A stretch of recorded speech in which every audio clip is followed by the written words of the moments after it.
nk'uko tubimenyereye mu kiganiro cyacu Verses of the Day, twifuje kuganira kuri uyu mugoroba ijambo ry'Imana riri mu rwandiko Pawulo yandikiye itorero ry'i Korinto mu gice cya 5 n'umurongo wa 16 kugeza kuwa 21. Ikiganiro cyacu turi mu mwanya muto turi butware tugiye kwibanda kuri ayo magambo tubona mu rwandiko rw'i Korinto. Rero reka dusome Bibiliya zacu hanyuma abari ryo duvuga kuko numva ko uyu mugoroba ari ryo yashize ku mutima. Abakorinto, urwandiko rwa 2 Pawulo yandikiye ab'Ikorinto igice cya 5 n'umurongo wa 16. Ni ijambo mumenyereye kumva cyangwa se bamaze igihe mwumva mu itorero, ni ijambo rizwi n'abakristo benshi. Rero twifuje kuriganira kuri uyu mugoroba. Biravuga ngo urwandiko rwa 2:5-16, Bibiliya iravuga ngo nico gituma uhereye none nico gituma uhereye none tutazagira uwo dutekereza dukurikije amasekuruza, nubwo ariko natwe twatekerezaga Kristo, ariko noneho tukaba tutakimutekereza dutyo. Umuntu wese iyo ari muri Kristo Yesu aba ari icyaremwe gisha, ibya kera biba bishize, dore byose biba bihindutse bisha. Ariko ibyo byose bituruka ku Mana yiyunze natwe ku bwa Kristo, ikaduha umurimo wo kuyunga n'abandi. Kuko muri Kristo arimo Imana yiyungiye n'abari mu isi, ntiyaba ikibabaraho ibicumuro byabo. Kandi noneho yatubikije ijambo ry'umwuzuro. Abantu ni ijambo rikomeye. Noneho yatubikije ijambo ry'umwuzuro. Nico gituma tuba intumwa mu cimbo cya Kristo. Ndetse bisa naho Imana ibingingira muri twe, nuko rero turabahendahenda mu cimbo cya Kristo kugira ngo mwiyunge n'Imana. Kuko utigeze kumenya icyaha, Imana yamuhinduye icyaha ku bwacu kugira ngo muri we duhinduke gukiranuka kw'Imana. Nifuza ko tuganira muri ayo magambo kuri uyu mugoroba. Ni amagambo meza cyane kandi afite imbaraga ku buzima bw'umuntu wizera utekereza icyo Imana yamukoreye ku buzima bwiwe. Pawulo aravuze ngo nico gituma uhereye none tutazagira umuntu dutekereza dukurikije amasekuruza, kuko natwe twatekerezaga Kristo gutyo. Arimo arabwira itorero kutagira umuntu batekereza bakurikije mu buryo bw'umubiri cyangwa se bakurikije amasekuruza, ahubwo umuntu akwiriye gutekerezwa bishingiye ku cyo yagizwe cyo muri Kristo. Ubundi abantu bashobora kugutekereza mu buryo bw'umubiri binyuranye n'Imana, kuko Imana iri kureba icyo wagizwe cyo.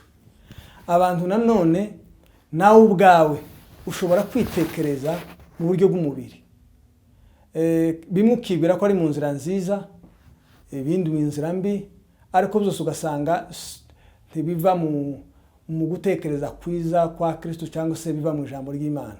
Ari nabyo tugiye kuganira. Paul agaragaza yuko Yesu, kuko tubizi abakristo tuzi ko Yesu yari Imana 100%, niko Bibiliya byanditse bigaragaza, kandi yabaye umuntu 100%. Yambara umubiri, arasonza, aratukwa, agendana n'abantu, ibyo byose bimubaho mu buryo bw'umubiri. So yabyawe n'umugore, abyarwa mu buryo bw'abantu, atura ahantu. Ntabwo akiri mu isi yari mu isi agendagenda nk'abantu, agasangira nabo. Vuga yuko activity umuntu akora yarazikoraga gutyo.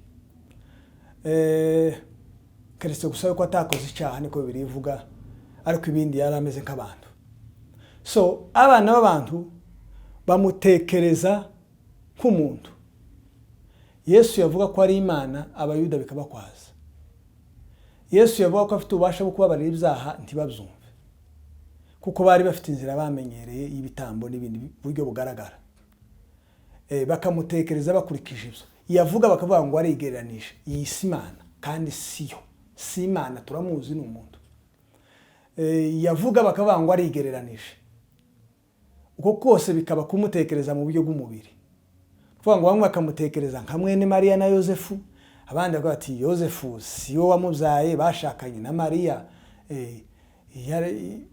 atwite, Mariya atwite, abandi ati ni inda y'umwuka, abandi ati si umwuka.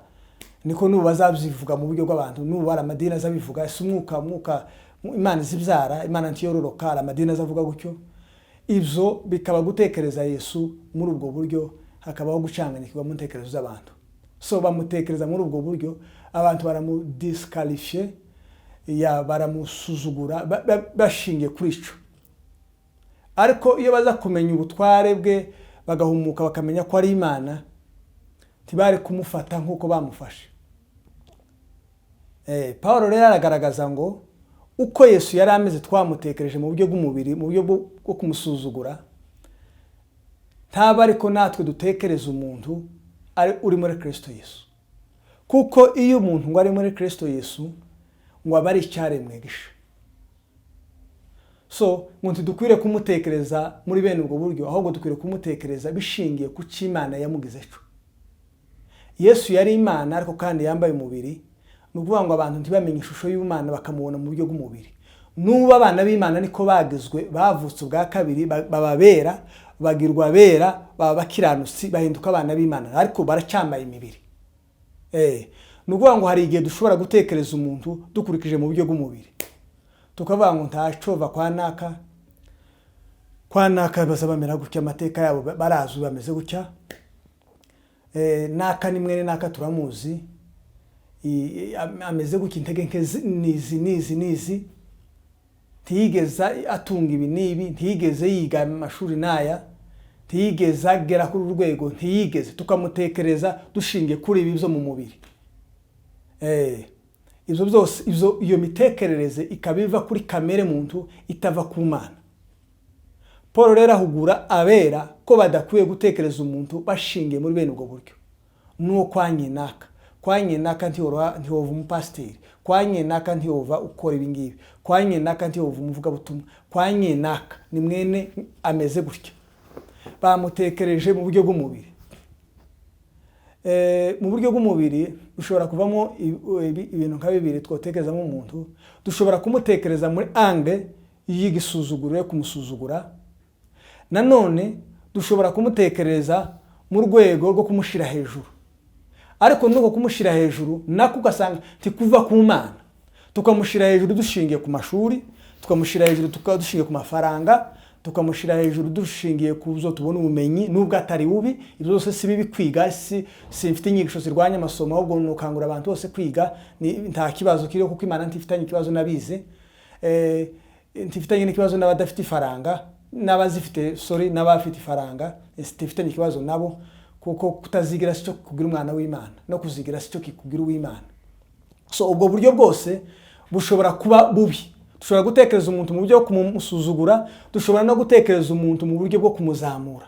Ariko ibyo byose bigaturuka ku z'umubiri. Kakurya Yohana avuga ngo isi irashira no kwifuza kwayo, cyangwa se amagambo nanone Yohana yavuze koko kwibona ku z'ubugingo bidaturuka kuri data, ngo ari ukwibona ku z'ubugingo cyangwa se kwibona ku by'amasararikira. Ibyo byose bikaba bidaturuka kuri data, n'ubwibone bwo kwirata iby'iki gihe, ariko bidakomoka ku Mana. Ariko igikomoka ku Mana ni impano yaduhaye, ni iki yatugize cyo muri Kristo, itugira abana b'Imana, itugira abera. So iyo shusho ni ituma twemerwa. Nukuvuga ngo hari ukuvuka mu buryo bw'umubiri. Bwana Yesu asifiwe. Umuntu aravuka mu buryo bw'umubiri. Ushobora kuvuka mu muryango twita abakomeye, si icyaha. Ushobora no kuvuka no mu muryango twita aboroheje, ibyo nabyo si ntakira bicaha. Ariko gutekereza cyangwa kwitekereza muri ubwo buryo byose si by'Imana iduhamagara kureberamo umuntu. Kuko Imana ishobora guhamagara uwo twita uworoheje, ishobora no guhamagara ukomeye. Ibyo rero icyo Imana dukeneye ni ukumenya icyo wagizwe cyo muri Kristo. Haleluya. Kandi natwe tukareka kwitekerereza dushingiye muri ubwo buryo.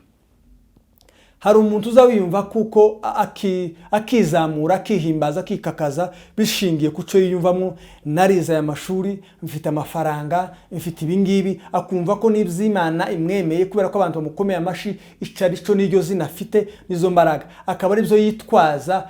Nyamara ari ukwikakaza, ari no kwihimbaza, kuko ni umurimo, si igikorwa cy'umwuka. Kwiga no gutunga ni igikorwa cyo mu mubiri, n'abapagani turagisangiye. So kwitekereza bene ubwo uko ni ukwizamura kudaturuka ku Mana.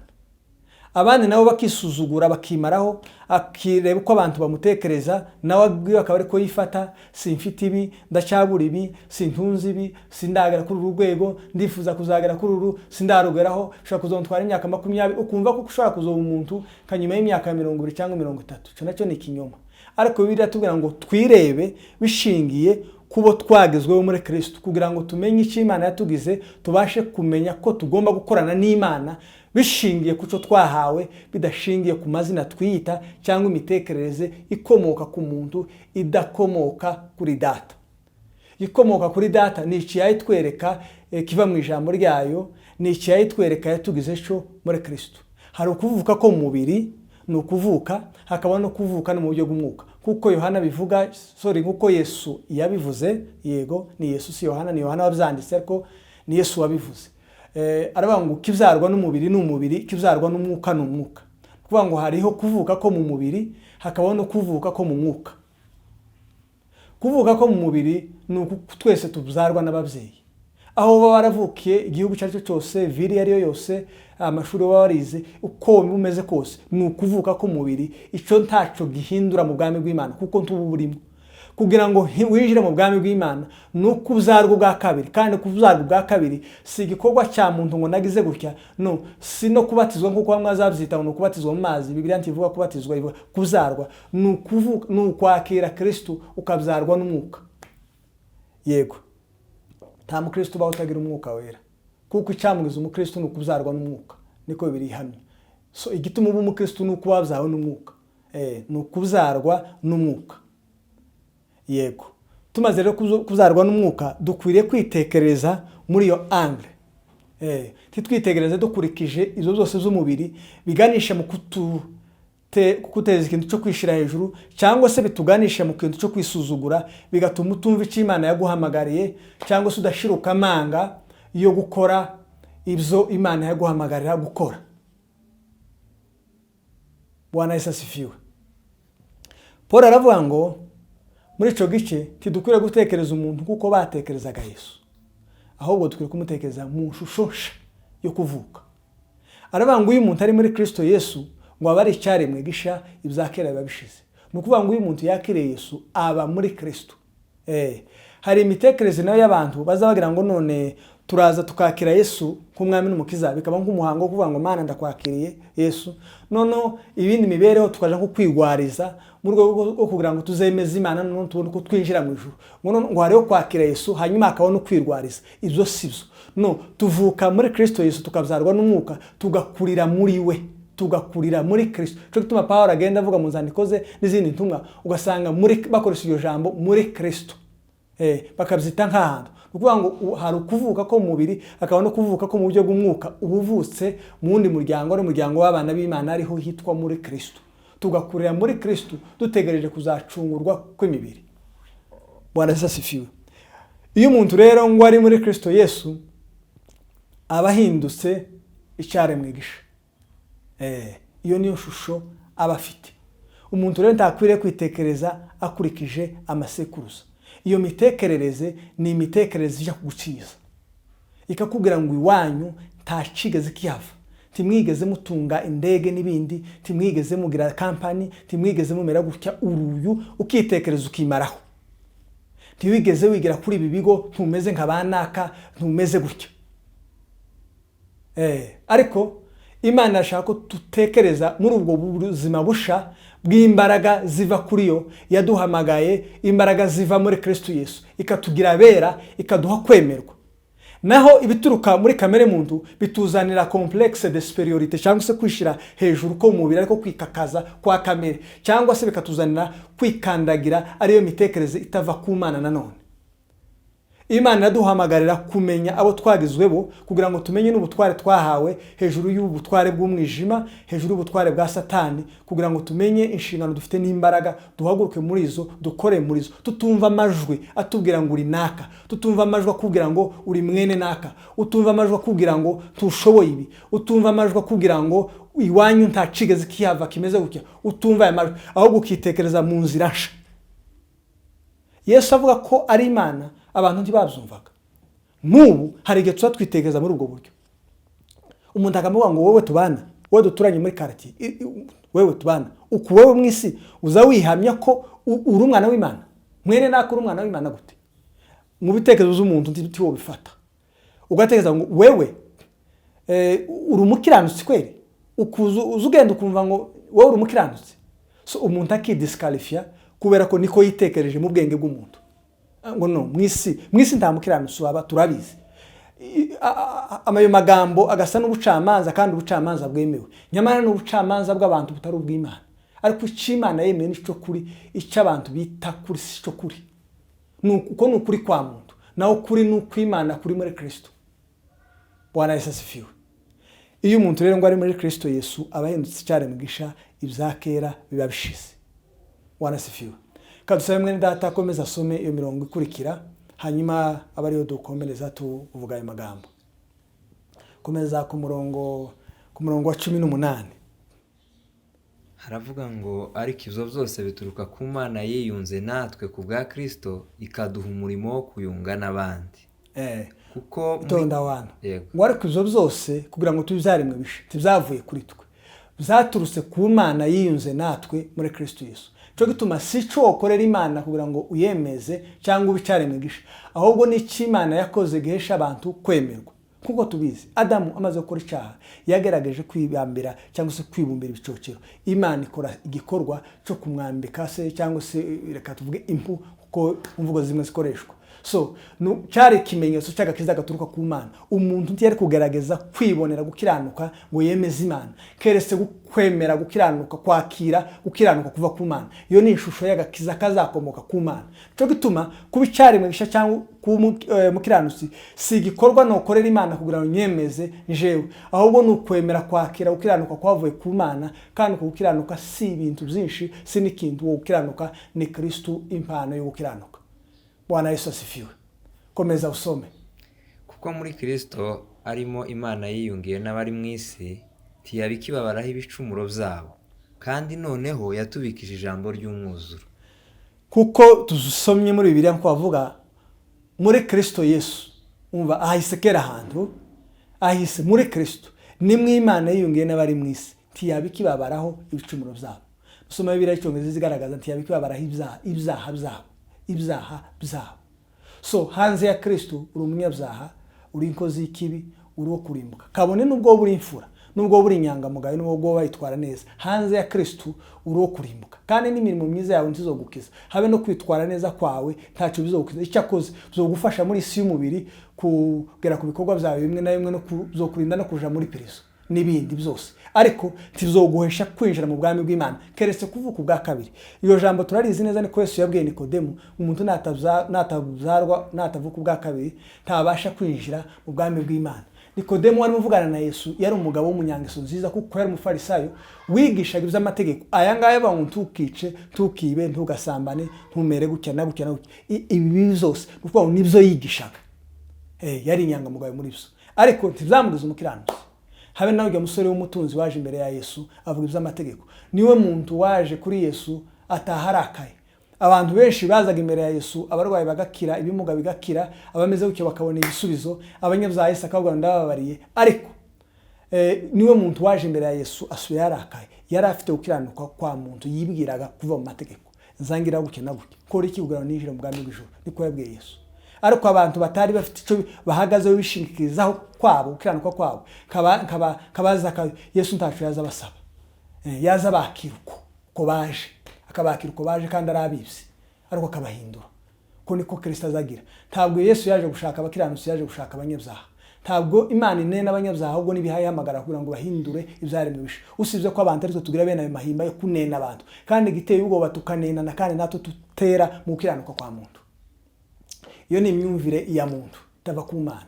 Cyo gituma Yesu yagaza abwira abigisha amategeko, mwebwe mureba umugogo, mureba igitotsi kiri mu jisho ry'undi, ariko mukirengagiza umugogo uri mu jisho ryanyu. Yarashatse kubereka mu gukiranuka kwa muntu, bafite ibyo bashoboye bakagira n'ibindi bananiwe, kandi imbere y'Imana kubwa ntimukiranutse. So mukiranutse ni iki? Ni umuntu ugaragara imbere y'Imana nta cyaha nta nenge, kandi urwo rwego ntiworushikira keretse wakira iyo mpano yo gukiranuka muri Kristo. Nimwe Imana yiyunze n'abari mu isi ntiyaba ikibabaraho ibyaha. Ni umurimo w'Imana, si umurimo wa muntu. So iyo twemeye kwakira, iyo twemeye kwakira ubwami bw'Imana, iyo twemeye kwakira Kristo, nawe aratwakira mu bwami bwe, tukaba dufite amaboko y'umunyembaraga, tukarindwa nawe. Dukomeze munsi amagambo arimo akomeza. Icyo gituma tuba intumwa mu cyimbo cya Kristo, ndetse bisa naho Imana ibingingira muri twe. Nuko rero turabahendahenda mu cyimbo cya Kristo kugira ngo mwiyunge n'Imana. Iryo jambo naryo rigaragaza nicyo gituma tuba intumwa mu cyimbo cya Kristo. Ni ukuvuga ngo tuba intumwa mu cyimbo cya Kristo kubera iki? Hari ikintu kibanza mbere aho ngaho. Imana yarabanje iratwunga ubwacu abizeye. Iyo twemeye kwakira Yesu, tuba duhinduye identite, tukaba abana b'Imana.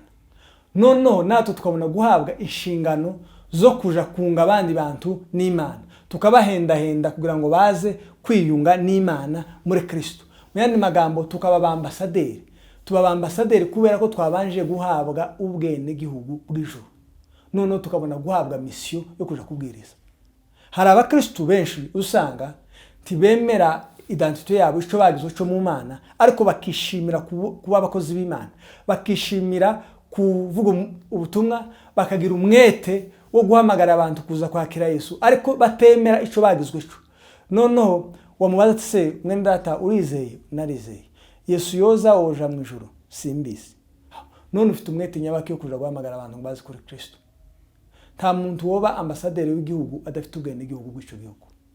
Ntiwoba ambasaderi wa Uganda, ntiwoba ambasaderi wa Kenya, ntiwoba ambasaderi wa Rwanda, ntiwoba ambasaderi wa Kongo utari umukongomani. Ugomba kuba umwene igihugu wa cya gihugu, then ukabona kuba ambasaderi. Kuvuga ngo natwe twarabanje turahindurwa, tuba abana b'Imana, duhabwa identite nshya, turabijuru. Noneho tubona guhabwa iyo misiyo yo kuja kunga abantu n'Imana. Hari abakristo bazi ko bazokira ku munsi w'imperuka gusa, ariko ubu nyine ntibazi ko bazokira. Nyamara bafite umwete wo kuvuga ubutumwa. Ukibaza ubwo butumwa nubuvahe bujahe? Ntiwoba ambasaderi w'igihugu atari wanyu. Nuko ubanza ukamuba, then ukabona kuvuga ubutumwa. Ni kuri iryo jambo ritugaragarije. Imana yaratwunze muri Kristo, ibona kuduha izo nshingano zo kunga abandi bantu n'Imana. Tukomeze turangirize munsi kuri 21 akavuga ngo kuko utigeze kumenya icyaha, Imana yamuhinduye kuba icyaha ku bwacu, kugira ngo muri we duhinduke gukiranuka kw'Imana. Iryo jambo ravuga ngo kuko utarigeze kumenya icyaha, uwo ni Yesu utaragikoze, utarigeze kumenya icyaha, Imana yamuhinduye icyaha ku bwacu, kugira ngo muri we tube gukiranuka kw'Imana. Kuvuga ngo hari igihe umuntu aza kubaza nyine, cyangwa abaza umuntu usura umukiranutsi ngo yayi kubera iki? Sindi umukiranutsi nyine, kuyo nirebye mbona ntari umukiranutsi. Ariko akavuga ngo wizera Yesu, ndamwizera. Nyamara umubi akaturiganya titumenye ko Yesu icyo yakoze nicyo cyaduhesheje kuba abakiranutsi. Niko ijambo rivuze, pana ibitekerezo byanje. Imana yafashe Yesu imushiraho ibyaha byacu, arabibambana, azira ibyaha byanje. Nukuvuga ngo aduha, afata ububi bwacu bwose, ntiyasiga na bumwe. Ntiyafashe igice kimwe ngo si ikindi. Afata ububi bwose, imitekerereze yacu, imivugire yacu, imikorere yacu, ingeso mbi, ibikorwa bibi byo tuvuga, ibyabayeho n'ibizaza. Ububi bwose yabwishizeho, ntaco yasize kitabazwe kuri we.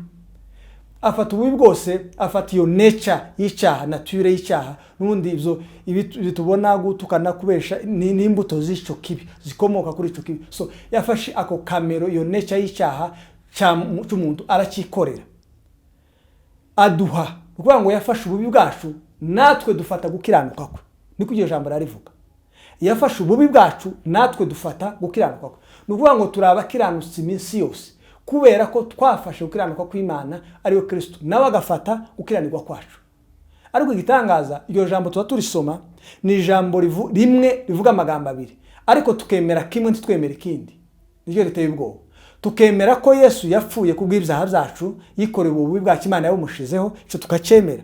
Ariko ntitwemere efe zacu, ntitwemere ko twabaye abakiranutse. Kandi ni ijambo rimwe ririmo amagambo abiri, tukemera igice kimwe ikindi tukagihakana. Wabaza abantu se uri umukiranutsi? Mu isi nta mukiranutsi uhaba. Ibyo ni ibitekerezo bya muntu bitava kuri data. Ariko ikiva kuri data ni iki? Ngo nuko utaregeze kumenya icyaha yafashe icyaha ku bwacu apana kubwe. Kuko Yesu ntiyikoreye ibyaha bye, yikoreye ibyacu. Kugira ngo muri we, muri Kristo, duhinduke gukiranuka kw'Imana, tumere uko Imana ishaka. Bwana Yesu asifiwe. Haleluya. Iryo jambo narikunda cyane. So nicyo gituma dukwiriye kwitekereza muri ubwo buryo mu nzira sha. Waje gusenga Imana, ugasenga Imana nk'umukiranutsi. Waje gusenga Imana, ugasenga Imana nk'uwera. Waje kurimbira Imana, ukayirimbira nk'uwera. Waje mu ivugabutumwa, ukagenda ufite icyizere kuko uri umwana w'Imana. Hari igihe tujya gusenga ukumva kuko mu gihe wasenze Imana agakiza uragafite kubera ko wasenze, ariko waba nkumaze nk'iminsi ngingaho utari mu ihuduma cyangwa se mu cyumba cy'amasengesho, ukumva nkaho udahuye n'Imana, isano ryashize. Donc wiringiye imirimo yawe ariko ntiwiringiye icyo wabaye cyo mu Mana. Nyamara Imana yaduhamagara kugira iyo mitekerereze misha yo kumenya abo turibo, kugira ngo bidutere gukora ibyo Imana ishaka tumaze kwimenya.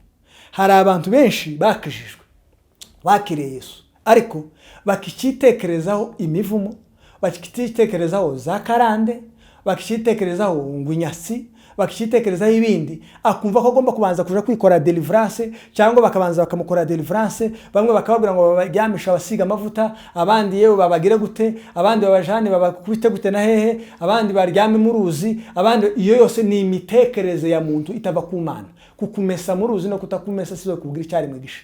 Kugusiga amavuta yameze gute nameze gute si yaguhindura. Kikugira cyari mwigisha n'ukwizera ijambo ry'Imana ico wagizwe cyo. Nta muvumo karande uba mu bana b'Imana, nta Bibiliya zivuga.